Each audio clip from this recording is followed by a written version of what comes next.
Hi hello welcome to Telugu. నేను మీ anchor Sarath. ఇవాళ మనతో పాటు బాలుగాని టాకీస్ మూవీ టీం ఉన్నారనమాట. సో వాళ్ళతో ఒక చిన్న చిట్చాట్ చేద్దాం, వాళ్ళ మూవీ గురించి చాలా తెలుసుకుందాం. చెన్నై గారు నమస్తే అండి. నమస్తే. అంటే మీరు ఇంత తెలుగు మాట్లాడుతున్నారు కాబట్టి డెఫినెట్గా మీకు తెలుగులోనే నమస్తే చెప్పాలనిపించింది. యా నమస్తే సార్, ఎలా ఉన్నారు? నేను బాగున్నానండి. సూపర్. అండ్ అన్న నమస్తే. నమస్తే. కాదు ఇంత తెలుగు మాట్లాడుతున్నారు, మీ ఇద్దరు ఎప్పుడు మాట్లాడుకున్నారు? కొన్ని ఉంటాయి అంటే ఫాలో అవుతుంటాం అదే మా కళ్ళ ముందు. సో ఈ టీంలో సీనియర్ మీరే అనుకుంటా కదా? సీనియర్ ఆయన అంటే ఏజ్ ప్రకారం కాదు, అంటే సినిమాల ఎక్స్పీరియన్స్ కానీ మూవీస్ ఎక్కువ రిలేటెడ్గా ఉండి నాకు తెలిసి మీరే అనుకుంటాం మోస్ట్లీ. కానీ ఏంటి అంటే నెగిటివ్ క్యారెక్టర్స్ జనరల్లీ కొంతమంది చేయడానికి ఇష్టపడరు. మీరేంటి పలాస సినిమా తర్వాత నెగిటివ్స్ మీద ఎక్కువ కాన్సన్ట్రేట్ చేస్తారు? అదే నాకు అర్థం కావట్లేదు. అసలు నాలో ఈ నెగిటివ్ యాంగిల్ చూడాలని ఆలోచన ఎందుకు వచ్చిందని. ఎవరికి వచ్చింది అసలు ఆ థాట్ మిమ్మల్ని నెగిటివ్గా పోర్ట్రే చేసి? ఫస్ట్ ఆ డైరెక్టర్ వచ్చింది కరుణ్ కుమార్ గారికి. నేను ఫస్ట్ వద్దన్నా యాక్చువల్ బేసిక్గా ఓన్లీ మ్యూజిక్ చేస్తాను ఆ సినిమాకి అంటే ఎవడో హ్యాండ్ ఇచ్చాడు యాక్చువల్గా ఆ క్యారెక్టర్ చేయాల్సిన ఆర్టిస్టు. సో అది నాతో చేయించారు. కొంచెం అంటే నెగిటివ్ క్యారెక్టర్స్ అనేటప్పటికి ఏమవుతుందంటే ఒక్కొక్కసారి వేరే లాంగ్వేజ్లో పర్లేదు, ఎవరు ఎలా ఉన్నారో ఆ సెటిల్డ్గా ఆ పర్ఫార్మెన్స్ చేస్తారు. ఎస్పెషల్లీ మన తెలుగులో నెగిటివ్ క్యారెక్టర్ అంటే ఓ బేస్ వాయిస్ ఉండాలి, కళ్ళు ఇలా ఓపెన్ చేసి ఉండాలి, కొన్ని ఇవంటే బేసిక్గా కొన్ని ఎక్స్పెక్ట్ చేస్తారు బేసిక్గా. సో నాకు నెగిటివ్ క్యారెక్టర్స్కి నేను అనుకోవడం ఏంటంటే నా వాయిస్ సూట్ కాదని నా ఫీలింగ్. ఓకే, సాఫ్ట్గా ఉంటుంది మాట్లాడేటప్పుడు, అది రావాలి. అది కొంచెం నాకు ఇబ్బంది అవుతుంది ప్రతిసారి కూడా. అది అంత ఎంజాయ్ చేయట్లేదు. కానీ మిమ్మల్ని ఎత్తుకుంటే చాలా క్యారెక్టర్స్ అయితే వస్తాయి. ఆల్మోస్ట్ ఒక 5-6 సినిమాలు చేస్తున్నాను అన్ని మెయిన్ విలన్గా. సో అండ్ మ్యూజిక్ రిలేటెడ్ లేకుండా మీరు చేసిన ఇదే అనుకుంటే క్యారెక్టర్ అంటే ఇంతకుముందు కొన్ని మూవీస్ వలాసలు కూడా మీరు మ్యూజిక్ చేసి యాక్ట్ చేశారు. మ్యూజిక్ లేకుండా మీరు యాక్ట్ చేసిన ఇదే అనుకుంటే సో ఎలా అనిపించింది? అదే ప్యాకేజ్ ఏం కదా మళ్ళీ ఇదప్పుడు కూడా ఎక్కువ పేమెంట్ వస్తుంది కదా? వస్తుంది. మళ్ళీ వీడికి మ్యూజిక్ ఇస్తేనే యాక్టింగ్ చేస్తా అంటాడేమో. అలా ఏం లేదు, రఘు గారు చాలా కన్వీనియంట్ అండ్ కంఫర్ట్, మనకి ఎప్పటి నుంచో తెలిసిన ఆర్టిస్టే కాబట్టి. ఎలా అనిపించింది మీకు ఈ మూవీతో వర్కింగ్ కానీ అండ్ సింగ్ సౌండ్ అని చెప్తున్నారు? వెరీ చాలా ఎంజాయ్ చేస్తాం ఇది బేసిక్గా. ఎందుకంటే ఒక విలేజ్లో, చిన్న విలేజ్లో చంద్రపల్లి అనే కర్నూలు దగ్గర టోన్ దగ్గర విలేజ్, అది చాలా రోజులు చేస్తాం షూట్. ఇది ఆల్మోస్ట్. సో ఆ విలేజ్ షూట్ చేయడం, ఎస్పెషల్లీ ఆ స్లాంగ్ అక్కడే ఆ ప్రాంతపు యాస ఏదైతే ఉందో ఆ యాసని దీంట్లో కంప్లీట్గా వాడారు. ప్రతి పాత్ర అదే యాసలో మాట్లాడుతుంది అనమాట. సో అది డైరెక్ట్ తీసుకున్న కేర్ అది, ఎందుకంటే ఆయన ఆ ప్రాంతం నుంచి వచ్చిన వ్యక్తి కాబట్టి. సో తను చెప్పించాడు. అండ్ ఇది ఏంటంటే ఒక థియేటర్ బ్యాక్డ్రాప్లో. యాక్చువల్లీ నాకు ట్రైలర్ నేను చూసిన తర్వాత నాకు అర్థమైంది ఏంటంటే some murder will happen in theatre. అంతేనా? మేబీ నాకు అంటే ఆయన థియేటర్లోకి ఎంటర్ అవుతూ షాక్ అయిన సినిమాలు చూస్తుంటాం కాబట్టి చిన్న గెస్ట్ చేసాం అంటే. అంటే సమ్ మిస్టరీ ఏదో జరిగింది మొత్తానికి, అది ఓవర్కమ్ ఎలా చేశాడు అనేది చూడాలి. యా. అండ్ సుధాకర్ గారు నమస్తే అండి. యా, మీకు అంటే బలగంతో ఎంత పేరు వచ్చిందో నాకు తెలిసి ఈ సినిమా తర్వాత అందరూ మిమ్మల్ని షకీలా సుధాకర్ అంటారేమో. పర్లేదు అన్న, పర్లేదా? ఏం పర్లేదు, ఎలా అయినా పిలవచ్చా? ఎవరైనా ఇలా అయినా పిలుచుకోవచ్చు. సినిమా చూస్తే సరిపోయి. అంటే జనరల్గా చాలా మంది ఇలాంటి క్యారెక్టర్స్ చెప్తే చేయడానికి ఇష్టపడరు. ఎందుకులే మంచి పేరు ఉంది కదా, మీ అందులో టీచర్ ఆర్ లెక్చరర్ అని చెప్పారు. ఎందుకంటే అది బలగం కంటే ముందు సినిమా ఇది. బలగం కంటే ముందు. సో మీకు ఎలా అనిపించింది అక్కడ ఆ ప్రాంతంలో వర్క్ చేయడం కానీ? ఏం పర్లేదు, నాకు బాగానే అనిపిస్తుంది. బాగా చేయించుకున్నారు నాతో పని. ఐ థింక్ అంటే చాలా మంది ఓటీటీలో చూసే కంటెంట్స్లో ఎంత సీరియస్ డ్రామా ఉన్నా, ఎంత సస్పెన్స్ ఉన్నా కానీ కొన్ని మూమెంట్స్ మనం నవ్వుకోవడానికి ట్రై. నాకు తెలిసి మీ వల్ల చాలా మంది ఇప్పుడు నవ్వుకుంటారేమో రేపు September 13 నుంచి అని అనిపిస్తుంది. యా, డెఫినెట్లీ మేము కూడా వెయిట్ చేస్తున్నాం మీ రోల్ ఎలా పండబోతుందో చూడటానికి. అండ్ శరణ్య గారు, సో మీరు ఎలా వచ్చారు ఈ ప్రాజెక్ట్లోకి? బాలుగాని టాకీస్కి మీరు ఎలా చేరువయ్యారు? ఆడిషన్స్ త్రూవే వచ్చాను. సో ఆడిషన్స్లో కూడా చెప్పారనమాట, సింక్ సౌండ్ కాబట్టి ఖచ్చితంగా యాస నేర్చుకునే మాట్లాడాలి, సో డబ్బింగ్ ఏ ఉండదు కాబట్టి. సో అలానే ఆడిషన్లో కర్నూలు యాస మాట్లాడి దెన్ టెస్ట్ చేసి. అవునా? Okay okay. చంద్రపల్లిలో షూట్ చేసామన్నమాట మేము. సో సింక్ సౌండ్ ప్రాపర్గా, that's how I got in to the project. మంచి రోల్. నా రోల్ పేరు శశి. మంచి మంచి పేర్లు కూడా మీకు మంచిగా పేరు పెట్టారు, తెలుగు అమ్మాయి కాబట్టి. మంచి పేరు శశి. సో తను కూడా అంటే ఇందులో ఎవరిది కూడా మా ఎవరి రోల్స్ ఎగ్జాజరేటెడ్గా థ్రిల్లర్స్ అనగానే అలా ఉంటుంది, కానీ ఇందులో చాలా ఆ ప్రాంతానికి తగ్గట్టుగా చాలా న్యాచురల్గా ఉండాలి అని చెప్పి ప్రతి వాళ్ళ క్యారెక్టర్ కూడా అలానే డిజైన్ చేశారు. కానీ అంటే బాలు గారిని టాకీస్ అనగానే ఇప్పుడు బాలు గారికి ఒక స్టోరీ ఉంది ఆయన థియేటర్ చుట్టూ, ఆయన లైఫ్ అంతా రివాల్వ్ అవుతుంది. మీరు ఎలా బాలు గారికి దగ్గర అయ్యారు సినిమాలో? అంటే ఇంత సీరియస్ డ్రామా ఉన్నప్పుడు ప్రతి వాళ్ళ లైఫ్లో ఎవరో ఒకరు అంత వాళ్ళని నమ్మే వాళ్ళు ఉండాలి కదా. సో మా బాలు ఎలా అయితే బాలయ్య ఫ్యానో, నేను మా బాలు అంటే ఇష్టం నాకు, మా బాలుకి బాలయ్య అంటే ఇష్టం. సో ఇంత క్రూరంగా ఉన్న అందరి మనుషుల మధ్యలో తనని తనగా నమ్మి ఇష్టపడే ఒక వ్యక్తి శశి. ముక్కుసూటి అమ్మాయి, ప్రేమ ఎంత ఉంటుందో కోపం అంతే ఉంటుంది. సో ఇంకా అంతకన్నా క్వాలిటీస్ ఏం కావాలి బాలు గారికి నచ్చడానికి అని. యా అన్న, సింగ్ సౌండ్ అంటున్నారు. సో పర్టికులర్గా మీరు ఏమైనా ఇన్పుట్స్ ఏమైనా ఇచ్చారు? లైక్ మీరు music director, you have a very good command about sounding కదా. సో మీరు ఏమైనా ఐడియాస్ కానీ సజెషన్స్ కానీ వాళ్ళు షూట్ జరిగేటప్పుడు మీకు నెరేట్ చేసి వద్దని వద్దురా బాబు? ఎందుకంటే ప్రాక్టికల్గా చాలా ప్రాబ్లమ్స్ ఫేస్ చేసాం ఫస్ట్లో. అంటే ఇది బేసిక్ ఏమైందంటే ఒక స్ట్రైట్ యాక్సెంట్, అంటే మామూలు ఒక రెగ్యులర్ సినిమా భాష ఏదైతే ఉందో ఆ భాషలో మాట్లాడే అయితే వెళ్ళిపోతుంది, టెన్షన్ లేకుండా వెళ్ళిపోద్ది. బట్ ఇదేంటో పర్టికులర్గా ఒక కైండ్ ఆఫ్ ఒక ప్రాంతపు యాసను ఖచ్చితంగా మాట్లాడాల్సిన పరిస్థితి. పైగా ఎవరో ఆ ప్రాంతం వాళ్ళం కాదు, వేరే డిఫరెంట్ ప్రాంతం. ఒక డైరెక్టర్ ఒకటే నాకు తెలిసి ఆ ప్లేస్ నుంచి. అది మేము ప్రాక్టీస్ చేసి సేమ్ పర్టికులర్ ఆ వర్డ్స్ కూడా కొన్ని కొత్త వర్డ్స్, మనం చాలా కొత్త పదాలు, వాడుకలో లేని పదాలు, తెలియని పదాలు, మళ్ళీ వాటికి అర్థం ఏంటో తెలుసుకోవడం, ఆ పదానికి అర్థం ఏంటో తెలుసుకోవడం. మళ్ళీ ఇంకోటి ఇప్పుడు యాసని పర్ఫెక్ట్గా మనం ప్రొనౌన్స్ చేయగలగాలి, అదొకటి ఉంటుంది. లేదంటే అపహాస్యం చేసినట్టు అవుతుంది. డెఫినెట్లీ కమెంట్స్ కూడా వచ్చేస్తాయి వెంటనే. అపహాస్యం చేసినట్టు తిడతారు, బూతులు తిడతారు, తెలియనప్పుడు ఎందుకు మాట్లాడేవాడిని బేసిక్గా. సో నాలాంటి వాడు ఊరికొక్కడు ఉంటాడు అక్కడ. క్యారెక్టరా మీలాంటి వాడు? క్యారెక్టర్ సినిమాలో చాలా వైల్డ్ గా కూడా ఉంటారు. ఎలా అనిపించింది సార్? అంటే కర్నూలు కానీ అక్కడ షూటింగ్ కానీ జనరల్ ఎక్కువ అంత డెప్త్ అంటే డీప్ ప్లేసెస్కి వెళ్ళి షూట్స్ చాలా తక్కువ జరుగుతాయి అక్కడ. ఎండ ఫస్ట్ టైం షూటింగ్ ఇది. అండ్ అదే అంటే కదా అక్కడ మొత్తం ఆ గ్రామస్తులు ఎవరైతే ఉన్నారో చంద్రపల్లి మొదటి రోజు రెండో రోజు వాళ్ళకి అర్థమైపోయింది సింగ్ సౌండ్ అన్న విషయం కూడా వాళ్ళకి కూడా అర్థమైపోయింది. మూడో రోజు వాళ్ళు కూడా సైలెంట్ అయిపోయారు. సో వాళ్ళు మీకు మంచిగా కమ్యూనికేట్ అయిపోయి సైలెంట్ అని మేము చెప్పవలసిన అవసరం రాలేదు, వాళ్ళు కూర్చున్నారు. And mostly single screen theatre గురించి ఎక్కువ కాన్సెప్ట్ నడుస్తున్నట్టుంది. అండ్ ఇప్పుడు చాలా సింగిల్ స్క్రీన్స్ కూడా చాలా మూతపడిపోతున్నాయి, ఎక్కువ మల్టీప్లెక్స్లు, ఐమాక్స్ ఇలా ఎక్కువ వచ్చేసినాయి కదా. సో మీ ఒపీనియన్ ఏంటి రఘు గారు? అంటే మీరు చూసిన ఇండస్ట్రీ ఇంతకు ముందు నుంచి ఇప్పటి వరకు చూసుకుంటే ఇట్స్ రెవల్యూషన్ అనుకోవచ్చు ఒక రకంగా. బట్ మీరు నాకు ఇప్పటికీ హైదరాబాద్లో ఎన్ని మల్టీప్లెక్స్లో సినిమా చూసినా సరే ఆర్టీసీ క్రాస్ రోడ్స్లో ఉన్న దేవి సుదర్శన్ సంధ్య అట్లా సినిమా చూస్తే కిక్ వేరే ఉంటుంది, ఎమోషన్ అసలు. అక్కడికి వచ్చి ఆడియన్స్ వాళ్ళు ట్రూ మూవీ లవర్స్ వస్తారు. ఎవడో గంభీరంగా కూర్చోడు, వాడు సినిమాలాగా చూస్తారు, సినిమాలో పర్ఫెక్ట్ ఎంజాయ్ చేస్తారు. అది సింగిల్ స్క్రీన్కి ఉన్న ఒక ఇది డెప్త్ కానీ గొప్పతనం కానీ. ఇప్పుడు అలాగే మీకు ఎర్రగడ్డలో గోకుల్ థియేటర్, అమీర్పేటలో సత్యం థియేటర్, ఇవన్నీ వాటిలో సినిమా చూస్తుంటే వచ్చే కిక్ వేరే ఉంటుంది మనకి. సో ఇప్పుడు అన్ఫార్చునేట్లీ ఏమైపోయిందంటే ఇప్పుడు సింగిల్ స్క్రీన్స్ అన్నీ కళ్యాణ మండపాల కింద అయిపోతున్నాయి. తర్వాత మల్టీప్లెక్స్ కల్చర్ బాగా పెరిగిపోయింది. చచ్చినట్టు 500 రూపాయలు పెట్టి పాప్కార్న్ కొనుక్కొని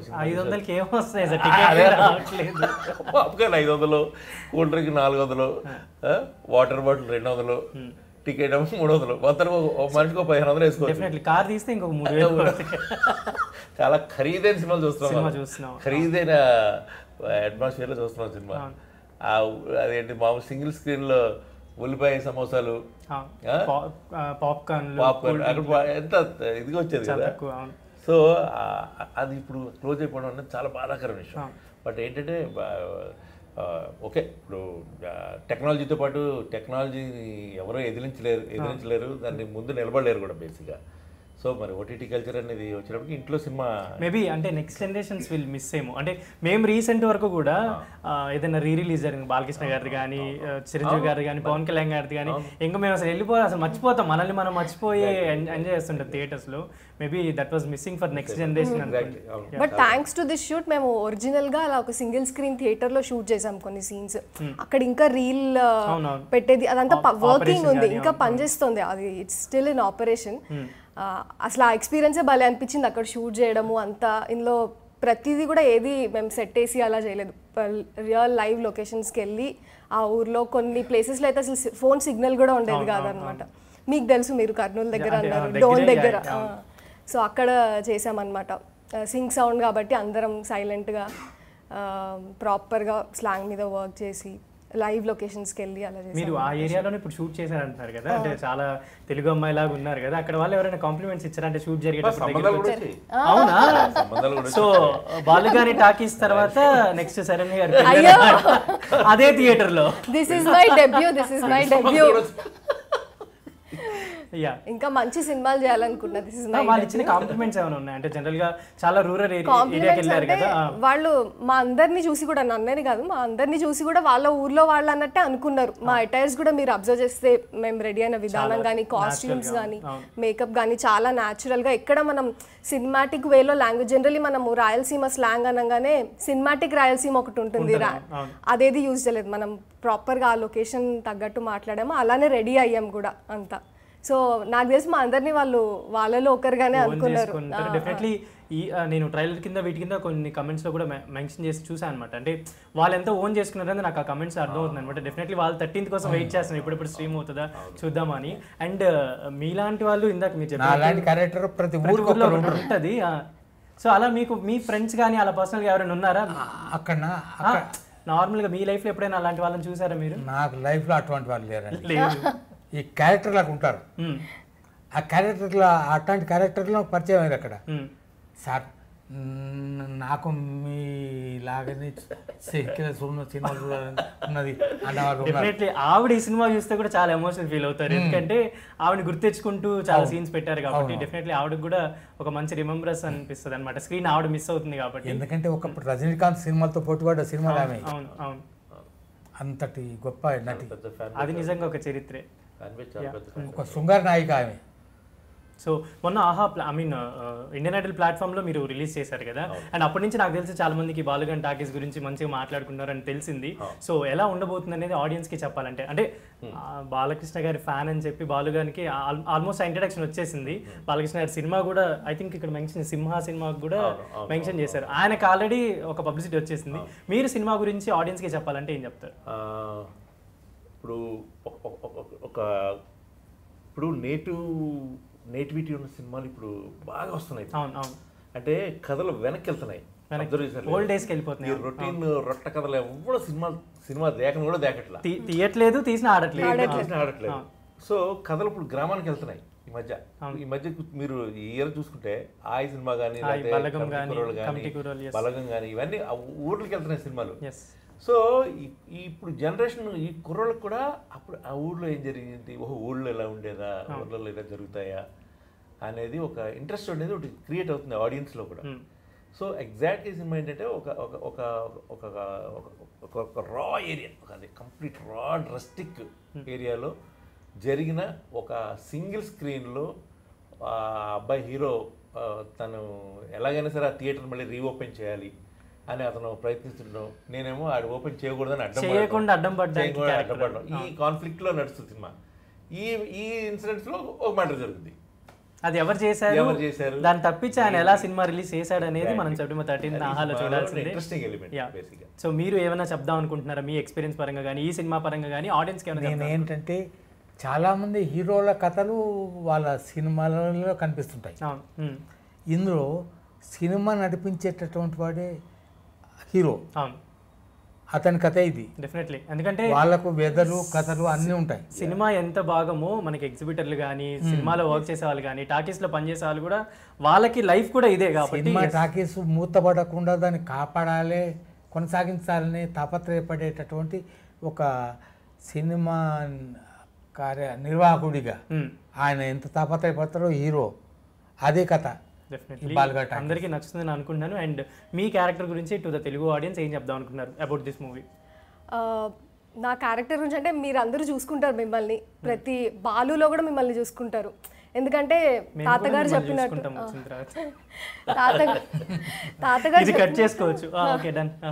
తాతగారు చెప్పినట్టు వాళ్ళ బాధలు, థియేటర్ నడిపించే ఓనర్స్ బాధలు, వాళ్ళ స్టోరీ ఉంటుంది. మనందరికీ కూడా లైఫ్లో ప్రతి వాళ్ళకి కావాల్సింది రెస్పెక్ట్, బాలుకు కూడా అదే కావాలి. ఆ తాపత్రయంలో కొన్ని తప్పులు చేస్తాడు, దాని తర్వాత దాన్ని అధిగమించి బాలయ్య సినిమా వేస్తాడా లేదా ఏమవుతుంది అనేది మీరు సినిమా Definitely వేస్తాడులేండి చూస్తారు. అది. హాయిగా ఇంట్లో కూర్చొని ఓటీటీలో ప్రాపర్ నేటివిటీతో ఉన్న కమర్షియల్ ఫిలిం చూడొచ్చు మీరు ఇంట్లో కూర్చొని హాయిగా. అన్న మీరు అంటే ఇంతకుముందు చాలా సాంగ్స్ కంపోజ్ చేస్తున్నారు. బాలకృష్ణ గారికి ఇప్పుడు అంటే ఏదైనా దేనికి రిలేటెడ్ వర్క్ చేయలేదు కదా, బట్ చేయడానికి అయితే మీరు ఆబ్వియస్ చేయడానికి కాదు అసలు రెడీ. నాకు ట్యూన్ బ్యాంక్ పెట్టుకున్నాను అసలు. ఉందా ఏదైనా ఒక 2 lines ఏమైనా? యాక్చువల్లీ మీరు ఎప్పుడు ఎక్కడికి వచ్చినా అంటే ఏ ఈవెంట్ దగ్గరికి వచ్చినా బాగా మాట్లాడతారు, అంత అయిపోతుంది. ఇంటర్వ్యూ అనేలోపు సార్ నేను వెళ్తున్నా అని చెప్పేసి వెళ్ళిపోతుంటారు అనమాట. ఇంటర్వ్యూలకి చాలా దొరకరు. ఏదైనా బాలకృష్ణ గారి గురించి ఒక 2 lines అంటే మీకు చాలా మైండ్లో ఉంటాయి. ఒక్కొక్క హీరో గురించి అనుకోగానే మీ మైండ్లో ఏదో ఒక థాట్, ఒక ట్యూన్ సంథింగ్ ఏదో ఉంటుంది. ఆయన గురించి ఏదైనా చెప్పాలంటే ఏం చెప్తారు? బాలకృష్ణ గారి గురించి చెప్పంటే లెజెండ్ అండి, ట్రూ లెజెండ్. ఎందుకంటే తండ్రికి తగ్గ తనయుడైన ఎన్టీ రామారావు గారు లెగసీని ఆయన పర్ఫెక్ట్గా ఆయన నిలబెడుతున్నటువంటి గొప్ప ఇది. ఆయన అంటే రోజు రోజుకి ఆయన ఇది పెరుగుతుందే తప్ప తరగడం లేదు, అన్స్టాపబుల్. ఇంకా పెరుగుతూనే ఉంది అది. జనరేషన్స్ మారుతున్నా సరే జయబాలయ్య మంత్రం అనేది అదొక పవర్ఫుల్ ఇదైపోయింది అది బేసిక్ అది కూడా. సో అండ్ అన్స్టాపబుల్ చూసిన తర్వాత అసలు అంటే బాలయ్య గారిలో ఇంకొక యాంగిల్ చూసారు అందరూ కూడా. అసలు మనం యాక్టర్గా ఆయన అంతా. సో మీరు ఒకవేళ బాలకృష్ణ గారి కంపోజ్ చేయాల్సి వస్తే like it's a melody or mass beat? Mass beat థియేటర్లో సింగిల్ స్క్రీన్స్ పగిలిపోయేలా అంతే, చింపి ఆ స్పాంజ్ తీసి ఇతరాలు అంతే. అలాంటి సాంగ్ నేను యాక్చువల్గా చేసి పెట్టుకున్నా. ఒకసారి నాది పూరి గారితో అప్పుడు జరగాల్సినప్పుడు అవ్వాల్సింది ఒక ప్రాజెక్ట్ అది. యాక్చువల్గా అది జరగలేదు ఆ ప్రాజెక్ట్. అది 10 సంవత్సరాల తర్వాత ముందు ఒక అనుకున్న ప్రాజెక్టు. యాక్చువల్ పూరి జగన్నాథ్ నాకు ఈ సినిమా చేతుగా నువ్వు బాలయ్య గారి సినిమా కానీ మాట ఇచ్చినప్పుడు అది కొంచెం అనుకోకుండా అది ఆ ప్రాజెక్ట్ జరగలా. అది అప్పుడు ఏదో రీజన్స్ వల్ల అది ఆగిపోయింది. అది తర్వాత 10 సంవత్సరాలు వచ్చింది, అప్పుడు అది నాకు కనెక్ట్ అవ్వలేదు అది. బట్ దానికోసం అప్పుడు నేను కొంచెం ట్యూన్ చేసి పెట్టాను అప్పుడు ఆయన కోసం. You are ready to compose any time any day. ఎందుకంటే నేను నాకు తెలిసి దేవుడు చేసిన మనుషులు అనేసి అంటే సినిమా అది ఎంత అంటే ఆడలేదు కానీ బట్ ఆ సాంగ్స్ స్టిల్ ఇప్పటికీ చాలా మంది కార్లో కానీ ఎఫ్ఎంస్లో కానీ ప్లే చేసుకుంటూ ఉంటారు అనమాట. Like one of the biggest chart buster from your playlist అనుకుంటా నాకు తెలిసినంత వరకు. One of the best compositions and ఆ సాంగ్స్ అన్ని చాలా హిట్ సూపర్ డూపర్ హిట్. మేము కూడా మీరు తొందరలోనే బాలకృష్ణ గారికి వర్క్ చేయాలని అనుకుంటున్నాం.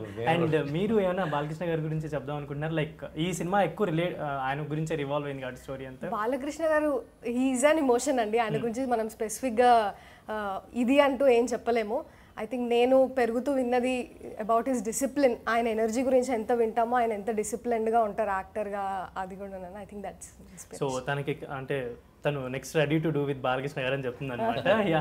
సో September 13th ఆహాలో తప్పకుండా మీరు ఫ్యామిలీతో కూర్చొని ఎలాంటి ఇబ్బందులు లేకుండా చూసే మూవీ అయితే బాలుగాని టాకీస్ అనమాట. Don't miss this in Aha platform. This is Sharath signing off from Telugu.